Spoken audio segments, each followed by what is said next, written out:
सहस्रशीर्षा पुरुषः सहस्राक्षः सहस्रपात् स भूमिम् विश्वतो वृत्वा अत्यतिष्ठद्दशाङ्गुलाम् पुरुष एवेदकम् सर्वम् यद्भूतम् यश्च भव्यम् उतामृतत्वस्येषानः यदन्येनाधिरोहति एतावानस्य महिमा अथोऽध्यायागश्च पूरुषः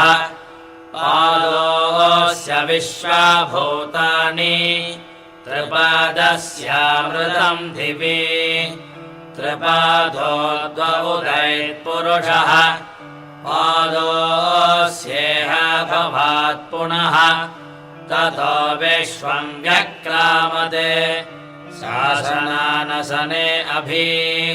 तस्मात् विराड जायत विराजो अधिपूरुषः स जातो अत्यरिच्यत पश्चाद्भूमिमथो पुरः यत्पुरुषेण हविषा देवा यज्ञमतन्वत वसन्तो अस्यासीदाज्यम् ग्रीष्महिध्मः शरद्धभिः सप्तास्यासन् परिदयः त्रिसप्तसमिधः कृताः देवा यज्ञम् तन्वानाः अबध्नन् पुरुषम् पशुम्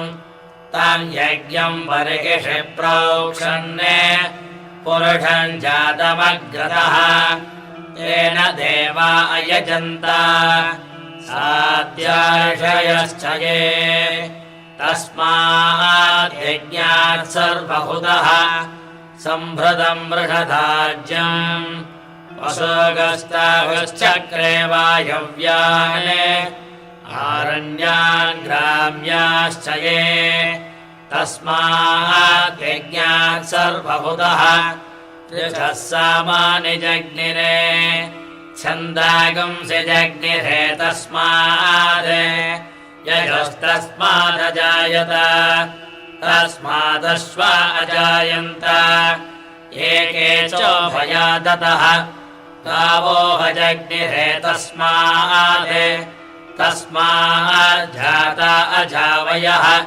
यत्पुरुषम् व्यदतुः खलिता व्यकल्पयन् मुखम् किमस्य गौ बाहु का भूरूपादावुच्येते ब्राह्मणस्य मुखमा